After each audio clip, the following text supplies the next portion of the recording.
नमस्कार दोस्तों। आज हम लोग मॉडर्न इंडिया रिवीजन सीरीज में दक्कन राइट्स और जो 1875 ईस्वी में हुआ था उसको डिटेल ढंग से समझने के लिए जा रहे हैं। इस वीडियो में हम लोग देखेंगे जो दक्कन राइट्स 1875 में क्यों हुआ, उसका बैकग्राउंड स्टोरी क्या है। इस दक्कन राइट्स का जो मेन लीडर था वासुदेव बलवंत फाड़के, उसके बारे में उसकी जीवनी को हम लोग समझेंगे। और दक्कन राइट्स जो 1875 में हुआ उसके बाद जो गवर्नमेंट के द्वारा कमीशन बना, वो कमीशन कब बना, उस कमीशन ने कब रिपोर्ट दिया, उस रिपोर्ट के आधार पर क्या एक्शन लिया गया गवर्नमेंट के द्वारा, और दक्कन राइट्स पर क्या क्या एमसीक्यू क्वेश्चन अलग अलग एग्जाम में आए हैं, ये सब चीजों को हम लोग डिटेल ढंग से इस वीडियो में देखेंगे। तो चलिए स्टार्ट करते हैं अपना ये वीडियो एक क्वेश्चन के थ्रू। पहला क्वेश्चन है, which of the following statement about the Deccan Riots of 1875 is true? निम्नलिखित में से कौन सा कथन 1875 के दक्कन के दंगे के विषय में सत्य है? तो देखिए पहला ऑप्शन क्या है, एक बार चारों ऑप्शन देख लेते हैं। Deccan Riots resulted in protection for peasants through the Deccan Agricultural Relief Act of 1879। Deccan के दंगे के परिणाम स्वरूप दक्कन कृषक राहत अधिनियम 1889 के माध्यम से किसानों को सुरक्षा मिली। पहला ऑप्शन क्या करें, Deccan riots resulted in protection for peasants. Deccan rights जो 1875 में हुआ उसके बाद डक्कन एग्रीकल्चरल रिलीफ एक्ट 1879 में पास हुआ, बात सही है, उसके द्वारा किसानों को हित की बात की गई। तो ये पॉइंट सही है, ये पॉइंट क्या है आपको सही है। 1875 में दक्कन में राइट्स हुआ था, उसके बाद 1876 में गवर्नमेंट के द्वारा एक कमीशन बनाया गया, उसके बाद ये कमीशन 1878 में अपना रिपोर्ट पब्लिश किया। इस रिपोर्ट के आधार पर 1879 में दक्कन एग्रीकल्चर रिलीफ एक्ट बना। तो ये पॉइंट सारा सही है, तो ये पॉइंट सही हो गया। दूसरा देखते हैं, the riots did not spread to the whole of Maharashtra because of prompt suppression of Maharashtra British. तो ये भी सही है, पूरा महाराष्ट्र में ये राइट्स नहीं फैला था। ये कहाँ फैला था, पुणे में फैला था, अहमदनगर में इसका मेन था, पूना, अहमदनगर, सतारा, ये जो है आपको सोलापुर, यहाँ पर ज्यादा रहा था और गवर्नमेंट जो है इसको सप्रेस कर दिया था। तो ये भी पॉइंट से, the British were unable to contain the riots and they spread throughout Maharashtra. ये इसका आंसर क्या हो जाएगा, आपको पूरे महाराष्ट्र में ये स्प्रेड नहीं हुआ था, केवल आपको पूना, अहमदनगर, सोलापुर और सतारा मेन जो है यहाँ पर हुआ था। The cotton boom in Deccan that had caused by the artificial demand generated by American Civil War caused the impoverishment of peasant। इसमें क्या कह रहा है, दक्कन में कपास में सहसा वृद्धि जो अमेरिका में गृह युद्ध से उत्पन्न कृत्रिम मांग के कारण हुई थी ने किसानों को कंगाल कर दिया। ये पॉइंट सही है, अमेरिका में सिविल वार हुआ था, उस सिविल वार के कारण दक्कन के किसानों से कॉटन का डिमांड बढ़ा था। ये क्यों हुआ, इसको हम लोग थोड़ा सा डिटेल ढंग से समझते हैं। देखिए कॉटन, कॉटन जो है, कॉटन का डिमांड क्यों दक्कन में 1870 के आसपास 1860 ईस्वी से क्यों बढ़ गया था, 1860 ईस्वी से लेके 1870 तक लगभग में कॉटन का डिमांड दक्कन में क्यों बढ़ा, इसका बैकग्राउंड स्टोरी को समझते हैं और कॉटन की कहानी को समझते हैं, भारत के कॉटन की कहानी को समझते हैं। तो देखिए कॉटन जो है भारत में एक बहुत ही पुराना, कॉटन से बने हुए सूती वस्त्र का डिमांड पूरे दुनिया में भारत के कॉटन का डिमांड था। इंडस्ट्रियल डेवलपमेंट से पहले जो इंग्लैंड में 1750 ईस्वी में इंडस्ट्रियल डेवलपमेंट हुआ, इंडस्ट्रियल रिवॉल्यूशन हुआ, उससे पहले पूरे दुनिया में भारत के बने हुए कॉटन के कपड़े का डिमांड था। लेकिन जब इंडस्ट्रियल रिवॉल्यूशन हुआ उसके बाद ब्रिटेन में जो मशीन थी, मशीन से कपड़े बनने लगे, मशीन से कपड़े बनने लगे। अब जब मशीन से कपड़ा बनने लगा तो ब्रिटेन को कॉटन की जरूरत थी, ब्रिटेन में तो कॉटन का उत्पादन नहीं होता था। अब ये ब्रिटेन की जो फैक्ट्रियां हैं इसको कॉटन कहां से जाता था, तो दुनिया में सबसे अच्छा कॉटन माना जाता है इजिप्ट का कॉटन, इजिप्ट मिस्र का कॉटन। उसके बाद दुनिया में सबसे अच्छा कॉटन माना जाता है अमेरिका का कॉटन, अमेरिका का कॉटन। इंडिया के कॉटन का क्वालिटी उतना अच्छा नहीं है, इंडिया के कॉटन का क्वालिटी अमेरिकन कॉटन की क्वालिटी और इजिप्ट के कॉटन की क्वालिटी के मुकाबले अच्छा नहीं। तो जब इंडस्ट्रियल रिवॉल्यूशन ब्रिटेन में हुआ तो अमेरिकन कॉटन जो है उसके वे ब्रिटेन की फैक्ट्रियों में ज्यादा जाने लगा, को इंडिया का कॉटन का डिमांड नहीं के बराबर था। यही रीजन था जो इंडिया में कॉटन फैक्ट्री जो बना, इंडिया में जो कॉटन फैक्ट्री बना वे भारतीय लोग बनाए हैं, इंडिया में कॉटन फैक्ट्री भारतीय लोग ने बनाया है। इंडिया में इंडिगो प्लांटेशन, जूट फैक्ट्री, उसके बाद कोल फैक्ट्री, उसका टी फैक्ट्री, टी प्लांटेशन, उसके बाद आप देखिए कॉफी प्लांटेशन, ये सारा जो इन्वेस्टमेंट हुआ है ये ब्रिटेन ने किया। लेकिन कॉटन फैक्ट्री जो भारत में लगा ये भारतीयों ने ज्यादातर लगाया। क्यों? क्योंकि कॉटन का फैक्ट्री बनाने के लिए कॉटन को प्रमोट करने का कोशिश ब्रिटिशर्स के द्वारा ब्रिटेन में किया गया। ब्रिटेन क्या चाहता था, जो ब्रिटिश में ही कॉटन से कपड़ा बने, यहीं के मशीन, यहीं के कारीगर, यहीं का बिजनेसमैन बेनिफिट ले। यहाँ का मशीन और कॉटन कहां से इंपोर्ट किया जाता था, अमेरिका या इजिप्ट से किया जाता था। लेकिन 1860 ईस्वी के आसपास कुछ ऐसा इंसिडेंट हुआ जो भारतीय कॉटन का डिमांड ब्रिटेन में बढ़ गया, भारतीय कॉटन का डिमांड ब्रिटेन में बढ़ा। इसका क्या रीजन था? तो देखिए 1861 से लेके 1865 तक, 1865 तक अमेरिका में सिविल वॉर हुआ, अमेरिका में सिविल वॉर हुआ। इस समय प्रेसिडेंट कौन थे? Abraham Lincoln. तो अमेरिकन सिविल वॉर के कारण जो ब्रिटेन में कॉटन का डिमांड था वो फुलफिल अमेरिका नहीं कर पा रहा था। लेकिन ब्रिटेन में फैक्ट्री है, कॉटन फैक्ट्री है, अब यहाँ की फैक्ट्री को कॉटन चाहिए, यहाँ की फैक्ट्री को कॉटन चाहिए तो आसानी से कहां से कॉटन मिल सकता था? उतना अच्छा क्वालिटी का कॉटन नहीं है, लेकिन भारत का कॉटन जो है वो आसानी से ब्रिटेन जा सकता था। तो ये जो टाइम पीरियड है 1860 से लेके 1866-67 तक, आपको भारत से कॉटन का एक्सपोर्ट ब्रिटेन में होने लगा, भारत से कॉटन का एक्सपोर्ट ब्रिटेन में होने लगा। अब भारत से ज्यादा कॉटन ब्रिटेन में जाए, इसके लिए यहाँ के किसान को इजिली लोन दिया गया ब्रिटिश मनी लेंडर्स के द्वारा, भारतीय मनी लेंडर्स के द्वारा, भारतीय मर्चेंट के द्वारा। किसको लोन दिया गया? किसानों को लोन दिया गया, आसानी कम रेट पर लोन दिया गया ताकि ये किसान पैसे ले और ज्यादा से ज्यादा कॉटन का उत्पादन करे, जो कॉटन इजिली चीपली कहां पर जा सके, आपको ब्रिटेन जा सके, क्योंकि ब्रिटेन में अमेरिका से कॉटन जाना बंद हो गया था। तो यहाँ के किसान भी आसानी से और बहुत ज्यादा लोन ले लिए थे और उसके बाद क्या किए, अपना कॉटन का उत्पादन कर देते। इनको लग रहा था जो हम यहाँ पर कॉटन का उत्पादन करेंगे और हमारा कॉटन आसानी से बिक जाएगा, हमें ज्यादा बेनिफिट होगा। लेकिन 1870 के बाद क्या होने लगा, 1870 आते आते भारतीय कॉटन का डिमांड ब्रिटेन में कम हो गया, क्योंकि अमेरिका से सप्लाई होना शुरू हो गया था 1865-66 के बाद।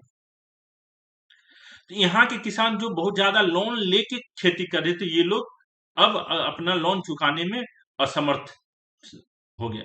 ये जो किसान थे, ये किसान क्या करने लगे, परेशान हो गए साहूकार सबसे, ये किसान मनी लेंडर सबसे परेशान हो गए, क्योंकि ये किसान जो है इनका पैसा नहीं चुका पा रहे थे। तो ये किसान क्या कर रहे हैं, पूना में, जो अहमदाबाद में, सतारा में जो मनी लेंडर्स है, मर्चेंट है, उसके घर पर जाके अटैक कर रहा, उनके घर पर जाके अटैक कर रहा। उनका जो बही खाता है, उनका जो रिकॉर्ड बुक है जिसमें उन्होंने लिखा कि किस किसान को कितना पैसा दिया गया, उसको जलाने की कोशिश करने लगे, उनको जलाने की, उनको बर्बाद करने की कोशिश करने लगे, ताकि न रिकॉर्ड रहेगा, न ये मर्चेंट किसान से पैसा ले पाएंगे।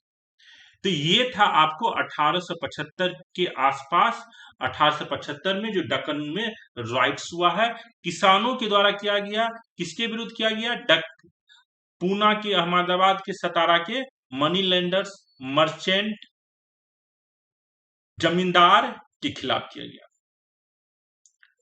1870 के आसपास क्या होता है, जो ब्रिटिश गवर्नमेंट है वे भी यहाँ के किसानों पर लैंड रेवेन्यू इंक्रीज कर देता है। एक तो इनका कॉटन बिक नहीं रहा है, फार्मर्स का कॉटन बिक नहीं रहा, फार्मर्स पर ज्यादा टैक्स रेट भी इंक्रीज कर दिया गया है ब्रिटेन के द्वारा, ब्रिटिश गवर्नमेंट के द्वारा। तो इस सब कारण से किसान जो है परेशान है, और इसको लगता है अगर हम साहूकार का जो रिकॉर्ड बुक है जिसमें हमने कितना लोन दिया है, कोई कितना लोन लिया है, कितना बकाया है, इस सबको अगर जला दे तो ना रिकॉर्ड रहेगा ना हमारा परेशानी रहेगा। तो आपको समझ में आ गया होगा जो अमेरिकन सिविल वॉर के किस कारण किस तरीके से कॉटन बूम आया दक्कन में, फिर अमेरिकन सिविल वॉर खत्म हो गया तो कैसे जो बूम था वो बस्ट में क्रिएट हो गया, वो परेशानी में क्रिएट हो गया। तो ये है आपको दक्कन राइट्स 1875 का background story. The cotton boom in the Deccan that had been caused by the artificial demand generated by American Civil War caused the impoverishment of peasant। ये आपको समझ में आ गया। यहाँ पे एक चीज और बता दिए, दुनिया में सबसे अच्छा कॉटन कहाँ का था, इजिप्ट का था, उसके बाद अमेरिका का था। भारत की कॉटन की क्वालिटी उतनी अच्छी नहीं थी। तो ये हो गया पॉइंट। आपको पहला क्वेश्चन क्या रहेगा, the Deccan riots resulted in protection of peasants through Deccan agriculture relief act, point सही है। The riots did not spread to the whole of Maharashtra, ये भी पॉइंट सही है। British were unable to contain the riots and they spread throughout Maharashtra, ये point गलत है। The cotton boom in the Deccan that had been caused by the artificial Deccan generated by the artificial demand generated by American Civil War caused the impoverishment of peasant। तो दक्कन में कपास में सहसा वृद्धि जो अमेरिका में गृह युद्ध से उत्पन्न कृत्रिम मांग के कारण हुई थी ने किसानों को कंगाल कर दिया। ये आपको समझ में आ गया होगा, हमने पूरा अच्छा से डिस्कशन कर दिया। तो इसका केवल 3 जो है गलत है, तो ऑप्शन 1 2 4 सही हो जाएगा। नेक्स्ट हम लोग क्वेश्चन देखते हैं। The immediate cause of Deccan rights of 1875 was, 1875 के दक्कन के दंगों का तत्कालिक कारण क्या था। तो अकाल की छाया, अकाल की छाया नहीं है। High interest rate charge by mahajan, ये बात एकदम सही है। जो महाजन ने बहुत ज्यादा इंटरेस्ट रेट पे किसानों को पैसा दिया था, उस वो एक मेन कारण। High land revenue rate, land revenue rate भी इंक्रीज किया गया था 1870 के आसपास, लेकिन ये मेन कारण नहीं था डक्कन राइट्स का। Protest against imposition of religious reform से कोई कनेक्शन नहीं है। तो देखिए high interest rate charge by mahajan, क्योंकि ये जो किसान थे 1875 में पुणे, अहमदाबाद, सतारा, ये सब किसान महाजन के खिलाफ ही प्रोटेस्ट स्टार्ट किए थे, क्योंकि इनके ये जो महाजन थे बहुत ज्यादा आपको रेट पे पैसा ले इंटरेस्ट ले रहे थे। तो इसका क्या हो जाएगा, the high interest rate charge by mahajan. तो ऑप्शन इसका बी हो जाएगा। अब देखिए बॉम्बे में और वेस्टर्न इंडिया में जो सब राइट्स हुए हैं, जो सिविल डिस्टरबेंस हुआ है, उसका यहाँ पर हम थोड़ा सा आपको टाइमलाइन दिखा रहे। देखिए राइजिंग ऑफ किट्टूर, किट्टूर सिंह आपको हुआ था कब, 1824 से 1829।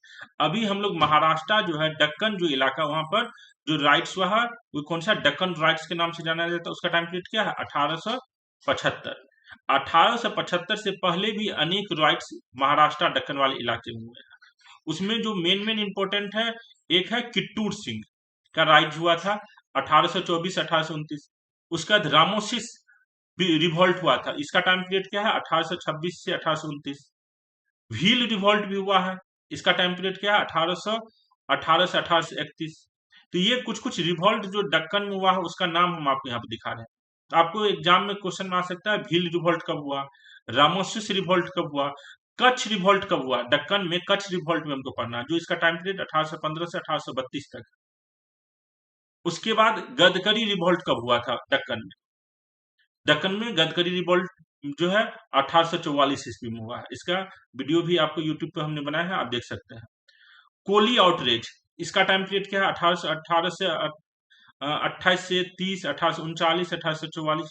तो आपको कोली आउटरेज भी पढ़ना है। सावंतवादी जो रिवॉल्ट हो रहा है ये भी पढ़ना है। उसके बाद आपको जो है disturbance in Jat Rajput and Maratha countries, ये तो ठीक है, लेकिन दक्कन वाले इलाके में जो रिवॉल्ट आपको पढ़ना, उसमें सबसे इंपॉर्टेंट जो आता है राइजिंग ऑफ किट्टूर, फिर Ramosis revolt, Bhil revolt, disturbance in Kutch, Gadkari uprising, Sawantwadi uprising और कोली विद्रोह, ये सब आपको समझना है। अभी हम लोग दक्कन में जो रिवॉल्ट 1875 में हुआ था उसको यहाँ समझते हैं। अब देखिए दक्कन में रिवॉल्ट हुआ, दक्कन में राइट्स हुआ कब? 1875। इसके बाद गवर्नमेंट ने एक कमीशन बनाया है। कब दक्कन में कमीशन बना? Deccan rights commission of 1876। 1876 में कमीशन बना। इस पर जो क्वेश्चन आया है उसको पहले देख लेते हैं। Deccan rights commission was concern with, Deccan rights commission जो है क्या चीज पर कंसर्न था? किसानों की ऋण ग्रस्तता, इन डेप्टनेस ऑफ पीजेंट। पॉइंट तो सही है, किसान जो ऋणी हो गए थे उसी के लिए। Lack of law and order in the Deccan, ये पॉइंट नहीं उतना सही है। प्रॉब्लम्स विथ रैयतवाड़ी सिस्टम, ये भी गलत है, रैयतवाड़ी सिस्टम। कम्युनल राइट्स इन दक्कन, कम्युनल राइट्स का कोई कनेक्शन नहीं है। तो दक्कन राइट्स जो कमीशन जो बना था 1876 ईस्वी में, इसका कारण क्या था? किसानों की ऋण ग्रस्तता। किसान इतने ऋणी हो गए थे, जो महाजन जो है, मनी लेंडर्स जो है, मर्चेंट जो है, उसका बही खाता, उसका जो रिकॉर्ड बुक फाड़ना शुरू कर दिया था, उसको परेशान करना शुरू कर दिया था। तो ये जो दक्कन राइट्स कमीशन बना, ये कब बना? 1876 ईस्वी में बना। और इसने अपना रिपोर्ट कब दिया है? दक्कन राइट्स कमिटी रिपोर्ट 1878 में दिया। इस दक्कन राइट्स रिपोर्ट के आधार पर आपको दक्कन एग्रीकल्चरल रिलीफ एक्ट कब बना है? 1879। तो इसका आंसर ये हो जाएगा 72 का। इसी दक्कन राइट्स कमीशन पर ही एक और क्वेश्चन है। Which of the following statement about the Deccan Rights Commission is correct? The commission did not hold inquiries in the district which were not affected. Commission did record statement of Roy साहूकार and I witness. Commission जो है record किया था किसकी किसकी बातों के? किसानों की, साहूकार का और आई विटनेस। तो ये पॉइंट एकदम सही है। Commission did not hold inquiry in the district which were not affected, ये पॉइंट गलत है। कमीशन ने बहुत सारे डिस्ट्रिक्ट में भी इंक्वायरी की जहां पर दक्कन राइट्स का इम्पैक्ट नहीं पड़ा था। तो डिड नॉट होल्ड, तो ये जो है ऑप्शन गलत हो जाएगा। रिकॉर्ड स्टेटमेंट ऑफ राइट्स साहूकार and I witness, commission did record, तो ये पॉइंट 2 सही हो जाएगा। तो इसका आंसर क्या हो जाएगा? केवल बी। तो देखिए दक्कन एग्रीकल्चर रिलीफ एक्ट कब आया है? 1879 में आया है। ये एक्ट कब आया है? 1879 में आया है। तो इसमें क्या इस रिलीफ एक्ट में बताया गया है? इसमें 2 तरीके बताए गए थे। One was to put check on the activities of money lenders. Money lenders जो बहुत ज्यादा रेट पर टैक्स ले रहा है, रेट पर इंटरेस्ट रेट ले रहा है, उसको कैसे कम किया जाए उसके लिए बताया गया। The other was to compete within the provision of credit, और दूसरा था जो किसानों को आसान और सस्ते ऋण कैसे उपलब्ध कराया जाए। तो जो दक्कन एग्रीकल्चर रिलीफ एक्ट जो 1879 में पास किया गया, उसके 2 प्रोविजन थे, जो किस तरीके से मनी लेंडर्स को बताया जाए, समझाया जाए और उसको विवश किया जाए कम रेट पर, कम इंटरेस्ट रेट पर लोन देने के लिए। दूसरा जो कैसे किसानों को मनी लेंडर्स के चुंगल से बचाया जाए और उसको इजिली लोन अवेलेबल करवाया जाए कम रेट पर। अब हम लोग देखते हैं दक्कन राइट्स से रिलेटेड जो लीडर है। हमने अभी तक देखा दक्कन राइट्स का क्या कारण था, दक्कन राइट्स होने के बाद ब्रिटिश गवर्नमेंट ने क्या स्टेप लिया। अब हम लोग यहाँ पर देखेंगे दक्कन राइट्स का कौन लीडर था जिसने दक्कन राइट्स को लीड किया और यहाँ की समस्याओं को नेशनल लेवल पर उसका प्रचार प्रसार किया। तो उस लीडर का नाम है वासुदेव बलवंत फाड़के। उस लीडर का क्या नाम है? वासुदेव बलवंत फाड़के। तो इसको भी हम लोग थोड़ा सा पढ़ लेते हैं। Who was Vasudev Balwant Phadke known in the history? Why was Balwant Vasudev Phadke known in the history? तो देखिए he led a violent struggle against the British during the revolt of 1857। नहीं, 1857 में इन्होंने रिवॉल्ट में participation नहीं किया था। He was critic of Gandhian struggle. Gandhian struggle से इनका कोई कनेक्शन नहीं है, क्योंकि इनका टाइम पीरियड क्या है? 1845 से 1883। गांधी जी हमारे भारत में कब आए हैं? 1915 ईस्वी में एज ए लीडर। तो गांधी जी जब आए उससे बहुत पहले ही वासुदेव बलवंत फाड़के का देहांत, डेथ हो चुका है। He led an armed uprising against the British in 1870s। तो ये पॉइंट सही है। दक्कन राइट्स के बाद जो है, दक्कन राइट्स के दौरान इन्होंने 1870 के दशक में उन्होंने अंग्रेजों के खिलाफ एक सशस्त्र विद्रोह का नेतृत्व किया। तो ये पॉइंट सही है। Who was radical leader of Indian National Congress? तो कोई कनेक्शन नहीं है। इंडियन नेशनल कांग्रेस 1885 में बना है, ये 83 में इनका देहांत हो गया। तो इंडियन नेशनल कांग्रेस से इनका कोई कनेक्शन नहीं है, गांधी जी से कोई कनेक्शन नहीं है। 1857 में ये मात्र कितने साल के होंगे 1857 में? ये आपको 12 साल के, तो 1857 का भी इनका कोई कनेक्शन नहीं है। वसुदेव बलवंत फाड़के को हम लोग किस लिए जानते हैं? तो दक्कन राइट्स जो हुआ है उससे रिलेटेड कहानी में हम जानते हैं। तो हम लोग थोड़ा वसुदेव बलवंत फड़के को थोड़ा सा अच्छी तरीके से समझ लें। इनका जन्म कब होता है? 1845 ईस्वी में महाराष्ट्र में। बुद्धिजीवियों के सचेत राष्ट्रवाद और जन साधारण को जुझारू राष्ट्रीयता के बीच सामंजस्य स्थापित करने के लिए फड़के को आंदोलन करने के लिए प्रेरित किया गया था। अब हम लोग थोड़ा सा इस वसुदेव बलवंत फड़के की कहानी को थोड़ा सा पढ़ लेते हैं। तो देखिए, ये है वसुदेव बलवंत फड़के। इनका जन्म कब हुआ है? 4 नवंबर 1845 को। 4 नवंबर 1845 को। ये चितवन ब्राह्मण है, ये चितवन ब्राह्मण फैमिली के हैं। महाराष्ट्र की कहानी में चितवन ब्राह्मण बहुत ही इंपॉर्टेंट ब्राह्मण ग्रुप है। क्यों? तो इसमें हम आपको 4-5 महाराष्ट्र की कहानी में बता देते हैं। जो चितवन ब्राह्मण जो महाराष्ट्र की कहानी में हम लोग जानते हैं। पहला, बालाजी विश्वनाथ, जो पहला पेशवा, इंपॉर्टेंट पेशवा मराठा की कहानी में है। जो इसके बाद मराठा की कहानी एक स्टेट लेवल से नेशनल लेवल में आ जाता है। अर्थात जब हम लोग मराठा की कहानी 1707 के बाद पढ़ते हैं, तो हम किसकी कहानी पढ़ते हैं? बेसिकली चितवन ब्राह्मण, बालाजी विश्वनाथ और उसके फैमिली के बारे में पढ़ते हैं। उसी चितवन ब्राह्मण से ही फैमिली से ये वसुदेव बलवंत फड़के भी बिलोंग करते हैं। इसी चितवन ब्राह्मण फैमिली से ही आपको गोपाल कृष्ण गोखले और बाल गंगाधर तिलक भी बिलोंग करते हैं। तो ये जो चितवन ब्राह्मण फैमिली है, ये बहुत ही इंपॉर्टेंट फैमिली है इंडियन हिस्ट्री में। उसी फैमिली बैकग्राउंड से आपको वसुदेव बलवंत फड़के भी बिलोंग कर रहे हैं, जिस फैमिली बैकग्राउंड से आपको बालाजी विश्वनाथ, गोपाल कृष्ण गोखले, बाल गंगाधर तिलक सब बिलोंग कर रहे हैं। तो आपको महाराष्ट्र रायगढ़ डिस्ट्रिक्ट में इनका जन्म हुआ है। कब हुआ है? 4 नवंबर 1845 को। इस फाड़के को father of Indian armed rebellion कहते हैं। आर्म्ड रिबेलियन के फादर कहा जाता है। जैसे हम लोग चंद्रशेखर आजाद को जानते हैं, भगत सिंह को जानते हैं। तो भगत सिंह, चंद्रशेखर आजाद जिस तरीके से रेवोल्यूशनरी एक्टिविटीज की है, उसके father of Indian armed rebellion के रूप में इसी वसुदेव बलवंत फाड़के को जानते हैं। देखिए, इसके बाद इनका डेथ कब होता है? 38 साल की एज में ही इनका डेथ हो जाता है। ये 15 साल की एज में ब्रिटिश गवर्नमेंट में मिलिट्री अकाउंट्स में क्लर्क के रूप में थे। इनकी माता जी बीमार होती है, फिर इन्हें ब्रिटिश गवर्नमेंट जो है छुट्टी नहीं देता है। तो क्या होता है, ये जॉब छोड़ के आ जाते हैं और फिर भारतीय और पुणे और महाराष्ट्र के आम आदमी को एकत्र करके वहां पर लोगों को जागरूक करने का कोशिश करते हैं। ये है इनकी इनिशियल बैकग्राउंड कहानी। उसके बाद 1875 ईस्वी में देखिए, एक रामोसिस रिवोल्यूशनरी ऑर्गेनाइजेशन बनाते हैं। रामोसिस रिवोल्यूशनरी ऑर्गेनाइजेशन, याद रखिएगा, बार बार क्वेश्चन में पूछा जाता है रामोसिस रिवोल्यूशनरी ऑर्गेनाइजेशन किसने बनाया था?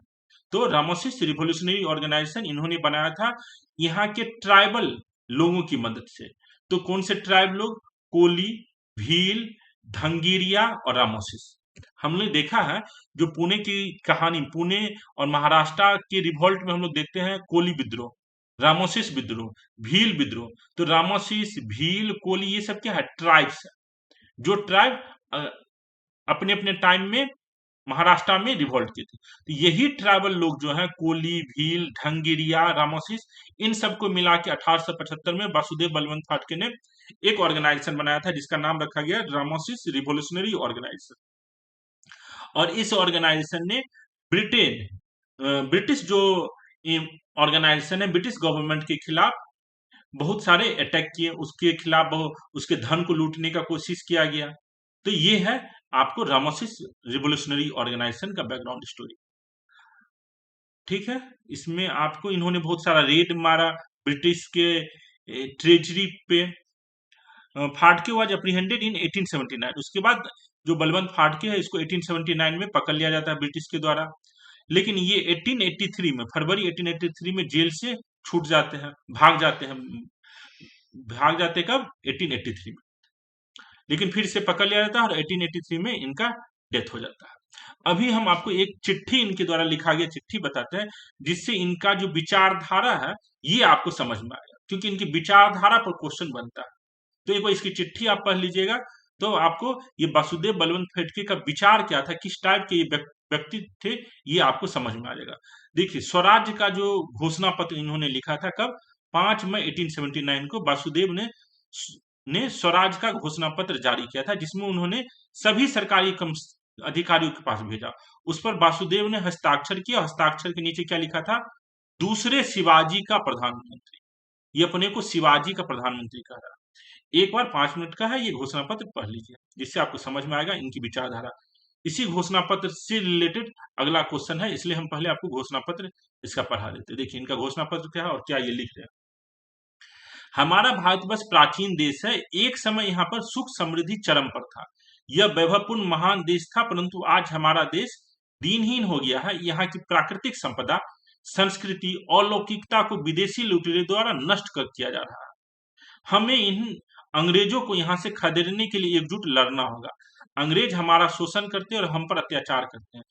उसी के आधार पर वे यहाँ ऐशो आराम का जीवन व्यतीत कर रहे हैं। यदि हम शांति पूर्वक और सम्मान पूर्वक जीना चाहते हैं, तो हमें उनकी क्रूर नीतियों और साहस पूर्वक समाप्त करना होगा। क्रूर नीतियों को साहस पूर्वक समाप्त करना होगा। उन्होंने हमारे उद्योग, व्यवसाय सब कुछ ठप कर दिया है। हमारी कृषि को खत्म कर दिया गया है। देश में खाने के लिए अन्न नहीं बचा। खेतों में उपज नहीं है। निर्दयता पूर्वक लगान वसूल किया जाता है। यह सब बंद होना चाहिए। इसके लिए मात्र एक ही उपाय है, धूर्त अंग्रेजों को कुचलना होगा। उसके बाद क्या हो रहा है, जब ये चिट्ठी हुए सारे अंग्रेज अधिकारी, सारे जो इंपॉर्टेंट आदमी है, सबको भेजता है। अंग्रेज शासन वासुदेव के आह्वान से बौखला उठा और उसके खिलाफ सरकार ने वासुदेव को पकड़ने के लिए 4,000 रुपए का पुरस्कार घोषित कर दिया। तो वासुदेव ने भी क्या कहा, जो बॉम्बे के गवर्नर, पुणे के जिलाधीश और सेशन जज का सर काट कर लाने वाले को वो 5,000 रुपया देगा।